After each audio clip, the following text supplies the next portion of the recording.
जमुना तट श्याम खेले होरी, जमुना तट, जमुना तट श्याम खेले होरी, यमुना तट के कर भीजेला लाल चुनरिया। तो उस वक्त की होली और इस वक्त की होली की अगर बीच की दरमिया की अगर बात करें तो बहुत काफी अंतर हो जाता है। गायकी हो या फिर रंग का वो रंग हो। जी, होली मनाने का तरीका भी और गायकी भी। आजकल तो होली की गायकी ही नहीं है। पहले हमारे हर एक ग्राम में जब से फागुन बसंत पंचमी से प्रारंभ होता शिवरौरा मंदिर में लाल ध्वजा फहरा। प्रकृति और नेचर अगर किसी इंसान से कुछ लेती है तो उसके बदले में बहुत कुछ दे जाती है। हालांकि अभी हम मौजूद हैं गोपालगंज के अंतर्गत। मनोज जी, आप देख सकते हैं तस्वीरों के माध्यम से इनके दोनों आंख नहीं है। मनोज जी के सुर में वो और ताल में वो, आवाज में वो जादू है, सुनने वाले को अपने आप में आकर्षित कर लेती है। बिना वक्त गवाए हम बात करेंगे मनोज जी से। सबसे पहले चाहेंगे कि मनोज जी, आपने वक्त निकाला हमसे बात करने के लिए, इसके लिए बहुत बहुत धन्यवाद मेरे चैनल। जी, आपको भी बहुत बहुत धन्यवाद और आपके चैनल के जितने दर्शक हैं सबको हार्दिक शुभकामना होली की और हमारे तरफ से बारंबार प्रणाम। मनोज जी, हम चाहेंगे कि अभी होली का माहौल है, हर कोई होली के रंगों में रंगा हुआ है, तो बिना वक्त गवाए हम चाहेंगे कि एक होली का गाना आप तमाम जगहों पे व्यूअर के पास रखें, फिर मैं आपसे कुछ चर्चाएं करूंगा। जमुना तट श्याम खेले होरी, जमुना तट, जमुना तट श्याम खेले होरी, यमुना तट के कर भीजेला लाल चुनरिया, के कर भीजेला लाल चुनरिया, के कर भीजे सिर के पगड़ी, जमुना तट, जमुना तट श्याम खेले होरी, यमुना तट। आपने जब गाय की शुरुआत करा होगा तो बहुत से सारे आपके जहन में सवाल उठते होंगे कि ये हमसे हो पाएगा या फिर अथवा नहीं हो पाएगा। आज तो खैर आप हर जगह पे मशहूर हैं। उस वक्त की कहानी को हम कुछ दर्शकों के साथ साझा करने का प्रयास करें। देखिए, हमारी गायकी जब शुरुआत हुई उस समय का जो माहौल था, मेरे पास कुछ सोचने समझने की क्षमता नहीं थी। क्या होगा क्या नहीं होगा उसका ज्ञान नहीं था।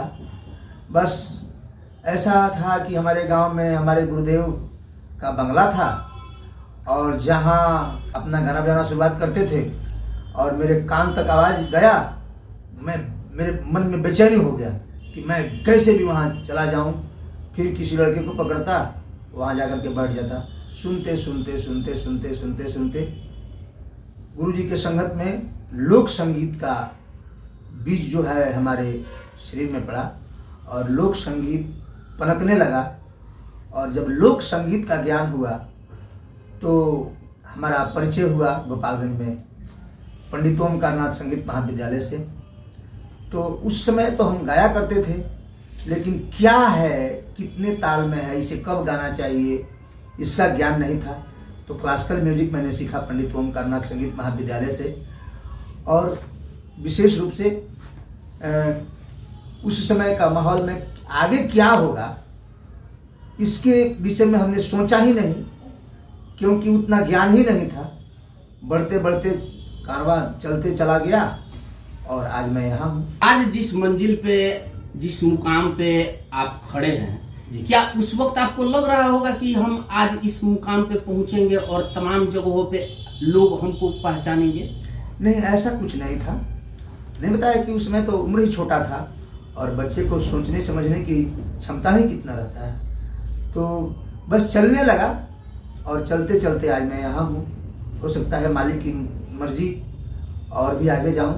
आपने जिस मुकाम पे आज पहुंच करके तमाम जगहों पे अपनी गायकी के माध्यम से लोगों के बीच प्यार मोहब्बत भरा है, और लोग जिस तरह से आपको प्यार मोहब्बत देते हैं, उस हिसाब से आज अगर पूरे देश में होली के रंगों में रंगा हुआ है लोग और होली का माहौल है, तो उस वक्त की होली और इस वक्त की होली की अगर बीच की दरमिया की अगर बात करें तो बहुत काफी अंतर हो जाता है। गायकी हो या फिर रंग का वो रंग हो। जी, होली मनाने का तरीका भी और गायकी भी।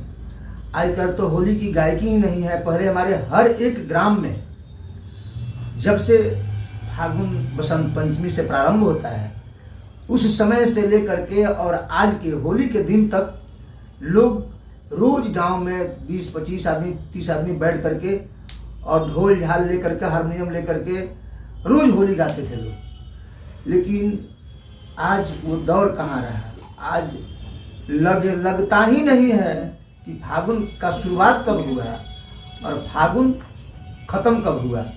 पहले अब मतलब लगता नहीं है कि वो अच्छे दिन आएंगे। शिवरौरा मंदिर में लाल ध्वजा फहराए, शिवरौरा मंदिर में। इस गीत को लोग गाया करते थे। या पहले एक शिव भोले का शिवा सती खेले भाग गया हो लाला, शिवा सती खेले भाग हो लाला, आए बैल नचावत डमरू बजावत, शिव सती खेले भाग गया हो लाला, शिव सती खेले भाग हो लाला। ये सब पहले का होली था।